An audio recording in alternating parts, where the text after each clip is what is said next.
యోహాను సువార్త 15వ అధ్యాయము. నేను నిజమైన ద్రాక్షవల్లిని, నా తండ్రి వ్యవసాయకుడు. నాలో ఫలింపని ప్రతి తీగయు ఆయన తీసి పారవేయును. ఫలించు ప్రతి తీగ మరి ఎక్కువగా ఫలింపవలెనని దానిలోని పనికిరాని తీగలను తీసివేయును. నేను మీతో చెప్పిన మాటను బట్టి మీరిప్పుడు పవిత్రులై ఉన్నారు.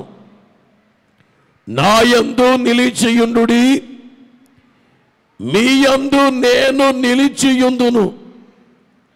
తీగే ద్రాక్షవల్లిలో నిలిచియుంటేనే గాని తనంతట తానే ఎలాగు ఫలింపదో, అలాగే నా యందు నిలిచియుంటేనే గాని మీరును ఫలింపరు. ద్రాక్షవల్లిని నేను, తీగెలు మీరు. ఎవడు నా యందు నిలిచియుండునో, నేను ఎవని యందు నిలిచియుందునో వాడు బహుగా ఫలించును. నాకు వేరుగా ఉండి మీరేమియూ చేయలేరు. ఎవడైనను నా యందు నిలిచియుండని ఎడల వాడు తీగవలే బయట పారవేయబడి ఎండిపోవును. మనుష్యులు అట్టి వాటిని పోగు చేసి అగ్నిలో పారవేతురు, అవి కాలిపోవును.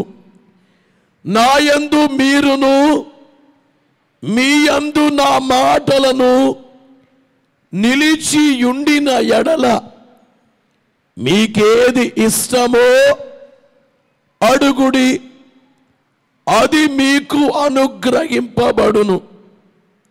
మీరు బహుగా ఫలించుట వలన నా తండ్రి మహిమపరచబడును. ఇందువలన మీరు నా శిష్యులగుదురు. తండ్రి నన్ను ఎలాగూ ప్రేమించినో నేనును మిమ్మును అలాగు ప్రేమించితిని. నా ప్రేమ యందు నిలిచియుండుడి. బోలో యేసు మహారాజుకో. ప్రభునందు ప్రియులారా, యేసువారు సిలువ వేయబడక మునుపు చాలా బోధలు చేశారు. కానీ ఆశ్చర్యం ఏమిటంటే, సిలువ వేయబడి చనిపోయి తిరిగి లేచిన తరువాత ఆయన చాలా మాటలు చెప్పారు. ఆయన చెప్పినటువంటి ప్రసంగములో ఒక ప్రసంగమే ఈ యొక్క యోహాను సువార్త 15వ అధ్యాయం.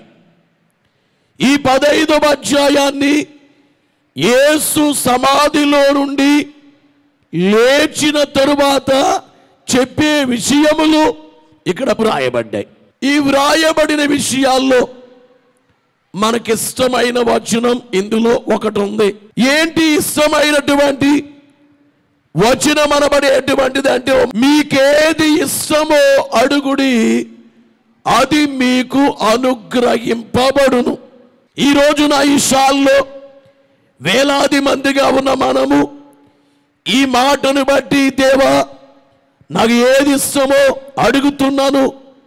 సంతానము లేని వారు సంతానాన్ని అడుగుతారు, శాంతి లేని వారు శాంతిని అడుగుతారు, ఆరోగ్యము లేని వారు ఆరోగ్యాన్ని అడుగుతారు, ఆయుష్కాలము లేని వారు ఆయుష్కాలాన్ని అడుగుతారు. మీకు ఏది అవసరమో, స్వస్థత అవసరమో, మేలు అవసరమో, ఉద్యోగం అవసరమో మీరు అడుగుతారు. కానీ కొంతమంది ఏమంటారంటే, మేము అడిగాము కానీ నెరవేరడం లేదు, మేము ప్రార్థన చేస్తున్నాము కానీ జవాబు రావడం లేదు. ఎందుకు ఇలా జరుగుతుంది? మీకు ఏది ఇష్టమో అడుగుడి, అది మీకు అనుగ్రహింపబడును అని యేసు ప్రభువారే చెప్పారు కదా. మరి నేను అడుగుతున్నాను కానీ జరగట్లేదేంటి? నేను కోరుతున్నాను కానీ ఆ కార్యం ఎందుకు జరగడం లేదు? ఇవి చాలా మందికి ఉండేటువంటి ప్రశ్నలు. కానీ గమనించే మాట ఏమిటంటే, ఈ అధ్యాయంలో ఈ మాట మనకి ఇష్టమైంది, కానీ ఈ మాటతో పాటు చాలా విషయాలు వ్రాయబడ్డాయి, అవి మాత్రం పట్టించుకోవట్లేదు. యేసువారు ఏమంటున్నారంటే, నేను నిజమైన ద్రాక్షవల్లి, నా తండ్రి వ్యవసాయకుడు, నాలో ఫలింపని ప్రతి తీగెను ఆయన తీసి పారవేయును, ఫలించు ప్రతి తీగ మరి ఎక్కువగా ఫలింపవలెనని దానిలోని పనికి రాని తీగలను తీసివేయును. ఇలా వినాలి ప్రియులారా, ఈ వచనములో యేసువారు అంటున్నారు, నేను నిజమైన ద్రాక్షవల్లి. యేసువారి పేరు ద్రాక్షవల్లి అట, శిష్యులైన వారి పేరేమో తీగలట. అయితే నాలో ఫలింపని ప్రతి తీగను ఆయన తీసి పారవేయును. వేలాది మందిగా ఈ షాల్లో ఉన్న వారులారా, ద్రాక్షవల్లి యేసువారే. యేసువారిలో నుంచి వచ్చినటువంటి తీగలుగా మనం ఉండాలి, కానీ వేరుగా ఉండకూడదు. ద్రాక్షవల్లి యొక్క వేరులు దానితో అంటగట్టబడి ఉంటాయి. అంటే ఈవేళ యేసులో మనం అంటగట్టబడాలి, యేసులో మనం ఉండాలి. నీవు అడిగేది జరగాలంటే యేసులో ఉండాలి. ఈవేళ నీవు ఎవరిలో ఉన్నావు, ఈ లోకములో నీవు ఏ రీతిలో ఉన్నావు అనేదాన్ని మనము ఆలోచన చేయాలని మీకు తెలియచేస్తూ ఉన్నాను. శిష్యులతో యేసువారు చెబుతున్నారు, మీరు తీగలిగా ఉన్నారు కాబట్టి మీరు పవిత్రులై ఉన్నారు. అనగా యేసులో ఎవరైతే ఉంటారో వారు పవిత్రులు. అనగా యేసులో ఉండేవాళ్ళు వారెన్ని పాపాల్లో లోకములో జీవించినా యేసులోకి రాగా వారి పాపములు తీసివేయబడుతున్నాయి, పవిత్రులవుతున్నారు. ఈ ప్రపంచంలో ఒక వ్యక్తి పవిత్రుడు కావాలంటే పుణ్యయాత్రలు చేసినా, దాన ధర్మాలు చేసినా, మంచి కార్యాలు చేసినా, లేకపోతే మంచి చదువులు చదువుకున్నా ఆ వ్యక్తి పవిత్రుడు కాలేడు. ఇలా వినాలి ప్రియులారా, పవిత్రులు కాని వారు పరలోకానికి వెళ్ళలేరు. పరలోకం పవిత్రులకే. ఎందుచేతనంటే దేవుడు పవిత్రుడు కాబట్టి. ఈవేళ నా ప్రశ్న ఏమిటంటే, మీరు పవిత్రులేనా? అనగా ఎవరైతే యేసులో అంటగట్టబడిన వారు ఏమవుతున్నారంటే పవిత్రులవుతున్నారు. ప్రియులారా, ఈ వచనములో చూస్తే, నా యందు నిలిచియుండుడి, మీ యందు నేనును నిలిచియుందును. యేసువారు ఏమంటున్నారంటే, మీరు నా యందు నిలిచి ఉంటే నేను మీ యందు నిలిచి ఉంటాను. ఇలా వినాలి ప్రియులారా, ఈవేళ నిన్ను అడిగే మాట ఏమిటంటే, నీవు ఇంత కాలముగా యేసును నమ్మవు. చాలా మంది బాప్తిస్మాలు పొందిన వారు ఉన్నారు, బాప్తిస్మాలు పొందారు, ఆ మాట సంతోషంగా చెబుతున్నారు, పాదశుద్ధి చేయించుకున్నారు, సంస్కారం తీసుకుంటున్నారు, కార్యక్రమాల్లో పాల్గొంటున్నారు. కానీ గమనించే మాట ఏమిటంటే, ఈ నిలిచి ఉండేది సరిగ్గా జరగట్లేదు. ఇలా వినాలి ప్రియులారా, ఎవరిలో నిలిచి ఉండాలి? నేను యేసులో నిలిచి ఉన్నాను. ఈవేళ ఇన్ని వేల మందిలో ఎంతమంది చెప్పగలరు ఈ మాట? 100కి 100 పాళ్ళు నేను యేసులో ఉన్నాను అని చెప్పగలవా? నేను క్రైస్తవుడను అని చెబుతున్నావు, నేను విశ్వాసం అంటున్నావు, ఫలానా సంఘములో నాకు మెంబర్షిప్ ఉంది, ఫలానా సంఘములో నా పేరుంది. సరే, గమనించే మాట ఏమిటంటే, ఇవన్నీ మాట్లాడట్లేదు. నేను మాట్లాడేది ఏమిటంటే, నీవు యేసులో నిలిచి ఉన్నావా? యేసు ఎవరు? ఆయన సృష్టికర్త, ఈ భూమి ఆకాశాలు కలుగు చేసింది ఆయనే. ఆయన ఆది సంభూతుడు. ఈవేళ ఇండియా దేశంలో కొంతమంది యేసు వారిని అమెరికా దేవుడు, ఇంగ్లాండ్ వాళ్ళు దేవుడు, తక్కువ కులాల దేవుడు అంటున్నారు. కానీ యేసు వారిని సముద్రం గుర్తుపట్టింది, మనిషి గుర్తుపట్టట్లేదు. యేసు వారిని గాలి గుర్తుపట్టింది, యేసు వారిని వర్షం గుర్తుపట్టింది.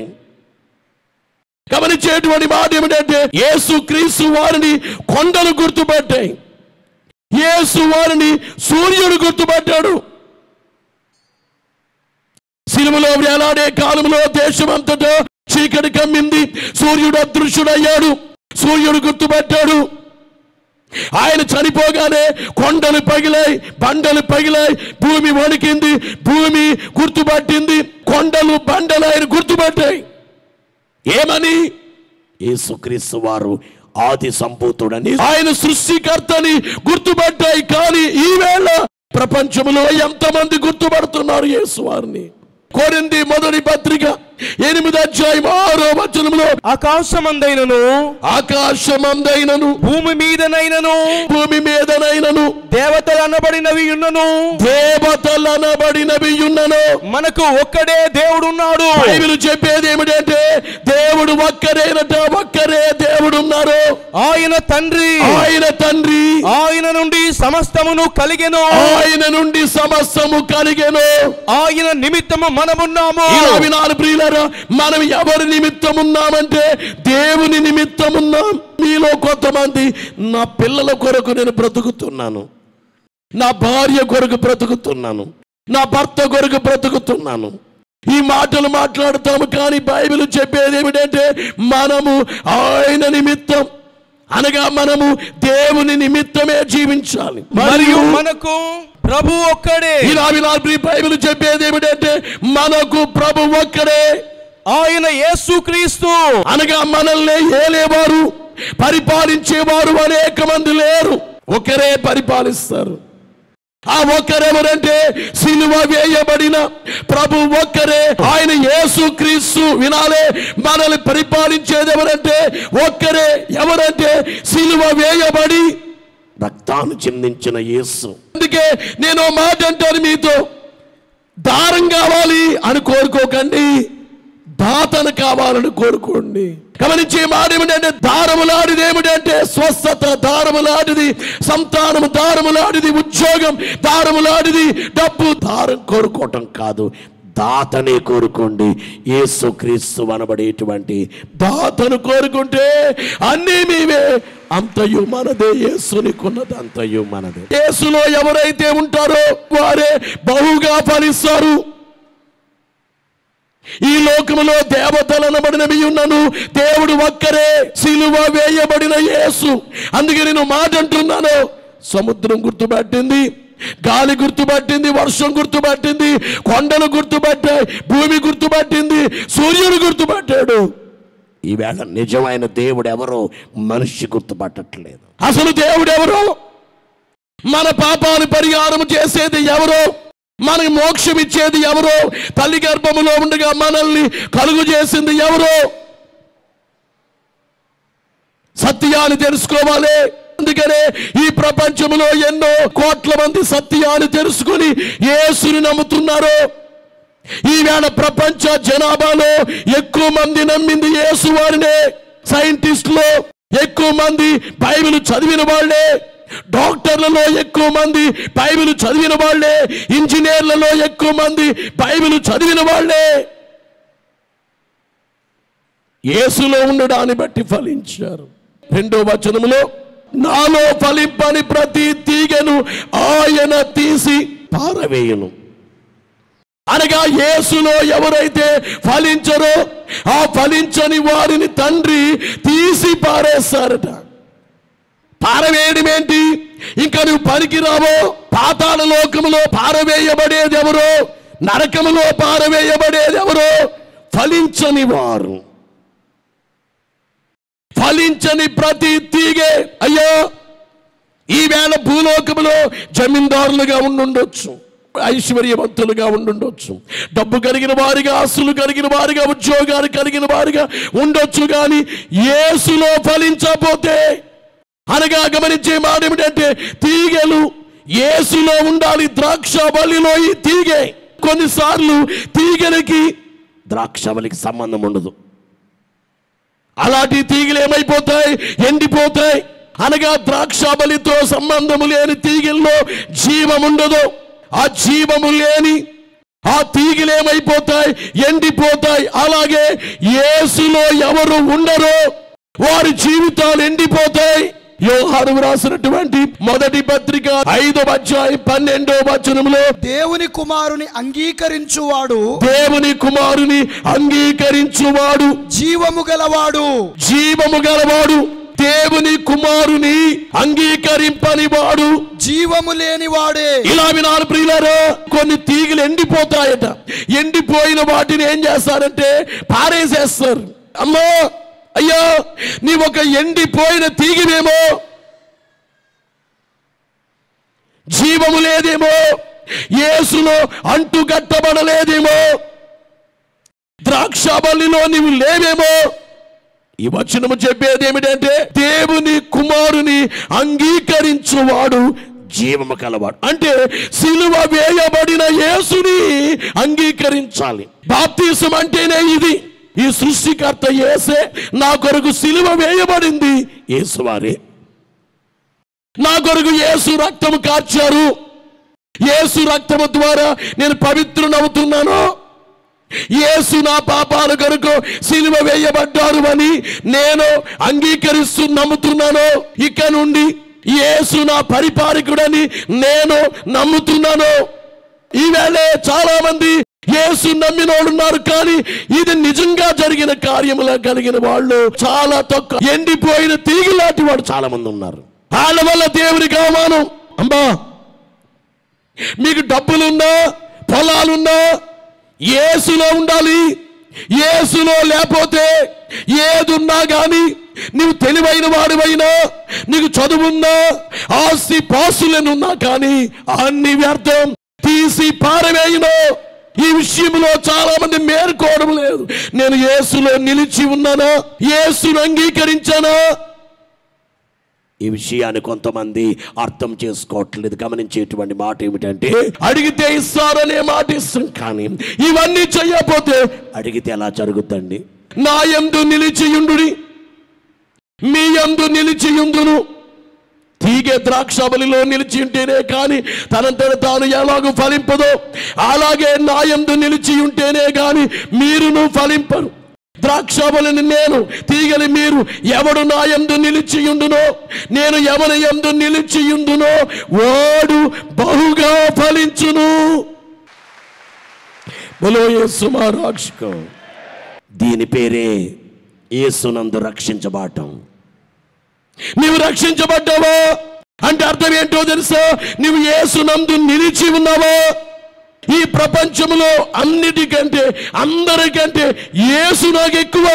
యేసు నమ్మిన నీవు నీ జీవిత కాలంలో శ్రమలు వచ్చినా, బాధలు వచ్చినా, ఎటువంటి అగాధాలు వచ్చినా, ఎటువంటి పరిస్థితులు ఎదురైనా కానీ నీవు యేసును విడిచిపెట్టకూడదు. అప్పుడు నువ్వు ఫలించినట్లు. కొంతమంది ఏమంటారు తెలుసా? నేను అనుకున్నది జరగలేదు కాబట్టి నాకు వద్దు, ఇంకా నేను చర్చికి వెళ్ళను. ఇంకా నీవు అనుకున్నది జరగడం కాదు, దేవుడు అనుకునే జరగాలి. నిజంగా యేసులో నిలిచి ఉన్నవాడు ఎలా ఉంటారంటే, పౌలు గారు అన్నారు, మేము ఏ స్థితిలో ఉన్నానో ఆ స్థితిలో సంతృప్తి పడగోరుచున్నాం. ఏ స్థితిలో ఉన్నా కానీ, అన్నము లేకపోయినా కానీ, అసలు నిజంగా యేసును ఫలించిన వాడు ఎలా ఉంటారంటే, ఈవేళ మటన్ లేదు మేము తింటాకి, చికెన్తో తినేస్తాం. ఈవేళ చికెన్ లేదు తినడానికి, బీరకాయ వేసుకుని తినేస్తాం. బీరకాయ కూడా డబ్బులు లేవు, రసంతో తినేస్తాం. రసానికి కూడా డబ్బులు లేవు, నీళ్లు వేసుకుని తినేస్తాం.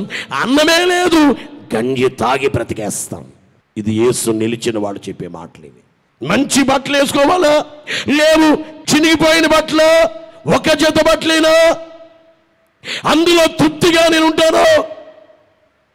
కాలు లేదా నాకు? సైకిల్ ఉందా? సైకిల్లో వెళుతూ తృప్తిగా ఉంటాను. నాకు మాడి లేదా? చిన్ని గుడిసెలో నేను తృప్తిగా ఉంటాను. ఇలా వినాలి ప్రియులను గమనించే మాట ఏమిటంటే, యేసులో నేనున్నాను, ఎల్లప్పుడూ తృప్తిగా ఉంటాను. ఇలా తృప్తిగా ఉండేవాళ్ళు యేసులో నిలిచి ఉన్నవాళ్ళు. యేసులో నిలిచి లేని వాళ్ళు ఏమంటారంటే, దేవుడు మాకు అది ఇవ్వలేదు, దేవుడు మాకు ఇది ఇవ్వలేదు, దేవుడు మాకు అది చేయలేదు, దేవుడు మాకు ఇది చేయలేదు. ఈ నిలిచి ఉండేవాడి యొక్క ఉద్దేశం ఎట్లా ఉంటుందంటే, నేను రక్షించబడ్డాను, నేను పవిత్రుడయ్యాను, యేసు రక్తమును బట్టి యేసు నమ్మాను, నేను పవిత్రుడయ్యాను. ఇంతకంటే మించిన భాగ్యం ఏముంది? నేను పరిశుద్ధుడయ్యాను. ఒక పార్టీ ఒక వ్యక్తిని పరిశుద్ధుడిగా మార్చలేదు, ఒక మతం పరిశుద్ధుడిగా మార్చలేదు, ఓ కులం పరిశుద్ధుడిగా మార్చలేదు. ఈ కులంలోంచి ఇంకో కులంలోనికి వెళ్ళాను, పరిశుద్ధుడయ్యాను అనగలరా? ఈ మతంలోంచి ఇంకో మతంలోనికి వెళ్ళాను, పరిశుద్ధుడయ్యాను అనగలరా?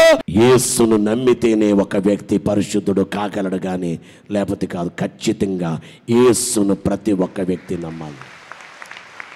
యేసు మహారాజుకు అమ్మా, ఈవేళ కొంతమంది తీగిలిగా ఉన్న మేము యేసులో ఉన్నామనుకుంటూనే లోకములో జీవిస్తున్నారు, పాపములో జీవిస్తున్నారు. పాపములో జీవించే వారెవరో యేసులో నిలిచి ఉన్నట్టు కాదు. నిజంగా యేసునందు నిలిచి ఉంటే నాకు బంధువులు కాదు, స్నేహితులు కాదు, ఎవరో కాదు, యేసు నాకున్నారు చాలు. ద్రాక్ష వల్లిలో ఉండే నిజమైన తీగలు ఏమంటారంటే, మా బంధువులు మాతో మాట్లాడలేదు, యేసు ప్రభు నమ్ముకున్నాం, అయినా మేము సంతోషంగానే ఉంటాం. మా స్నేహితులు మా ఇంటికి రారు, అయినా సంతోషంగానే ఉంటాం. అయ్యా, ఈ నిలిచి ఉండని వాడ వల్ల చాలా ముప్పు వస్తుంది. గమనించే మాట ఏమిటంటే, ఎవరు యేసునందు నిలిచి ఉంటారో వారు బహుగా ఫలిస్తారు. నేను అంటాను, ఈ సేవ ఉందే విదేశీ సహాయం లేని సేవ, 26 సంవత్సరాలుగా జరిగే సేవ ఎలా ఫలించింది అంటే యేసులో నిలిచి ఉన్నందువల్ల. యేసులో నిలిచి చాలామంది మా అత్తమామలు ఎంత ఇచ్చారు, మా తల్లిదండ్రులు ఎంత ఇచ్చారు లెక్కలు వేసుకుంటారు. ఒత్తో తల్లిదండ్రులు ఇచ్చేది కొంచెమే, అత్తమామలు ఇచ్చేది కొంచెమే, కానీ దేవుడిచ్చేది చాలా. ఈవేళ ప్రార్థన చేసుకోండి, తండ్రి నేను మీలో ఫలిస్తాను, నేను ఎండిపోయిన తీగగా నేను ఉండను. నేను 10 సంవత్సరాలు అయింది యేసు నమ్ముకుని, కానీ ఎండిపోయిన తీగగా ఉన్నాను. నా జీవితం ఎండిపోయిన తీగనే పారేస్తారే, అలాగే ఎండిపోయే నన్నే నా జీవితంలో నేను యేసులో ఉన్నట్టుగా ఉన్నాను. కానీ ఈ తీగే ద్రాక్షావల్లి దగ్గరే ఉంటుంది, కానీ తెగిపోయింది. తీగకి ద్రాక్షావల్లికి సంబంధం లేదు. ఈవేళ నేను అడుగుతున్నాను, దేవునికి నీకు సంబంధం తెగిపోయిందేమో, నీవెలా ఫలిస్తావు? ఈ రోజున చాలా మంది ప్రభు నమ్ముతున్నారు, కానీ నిజమైన రక్షణ లోపల జరగట్లేదు. ఆలోచించండి, నేను నిజంగా యేసులో నిలిచి ఉన్నాను. అలా యేసులో నిలిచిన వారు అనగా తీగలిగా ఉన్న వాళ్ళు ఏది అడుగుతారో అది వారికి దేవుడు అనుగ్రహించేస్తారట. వారికి యేసు మహారాజుకు ఇంకా నువ్వు మారు మనసు పొందలేదు, నీ ప్రార్థన ఎట్లా నెరవేరాలి? యేసు వారు అంటున్నారు, నాకు వేరుగా ఉండి మీరేమీ చేయలేరు. శిష్యులతో చెప్పే మాట ఏమిటంటే, నాకు వేరుగా ఉండి మీరేమి సాధించలేరు. ఈవేళ యేసుకు వేరుగా ఉండి ఎంతో మంది మేము అది కలిగి ఉన్నాం, ఇది కలిగి ఉన్నాం, ఇది కలిగి ఉన్నాం, డబ్బు ఉంది, మాకు డబ్బు ఉంది, ఆస్తులు ఉన్నాయి. ఏం పని చేస్తాయి ఆస్తులు? ఒక క్షణంలో తుడిచిపెట్టుకుపోతాయి ఆస్తులన్నీ. ఏ పాటయ్యా? ఈవేళ చాలామంది ఏమిటంటే, మా అమ్మాయిని డాక్టర్ని చేయాలి, మా అబ్బాయిని ఇంజనీర్ చేయాలి, మా అమ్మాయిని ప్రొఫెసర్ చేయాలి, మా అబ్బాయిని ఐపీఎస్ చేయాలి. కానీ మా అమ్మాయి మా అబ్బాయి యేసులో ఫలించాలి అని అనుకోవట్లేదు. యేసులో అంటుకట్టబడే వారికే ఏ కొరత కొదువ ఉండదు. నేను యేసులో ఉన్నాను కనుక నాకేమీ పర్వాలేదు అని చెప్పి అనుకోవాలి. ఏమీ పర్వాలేదు.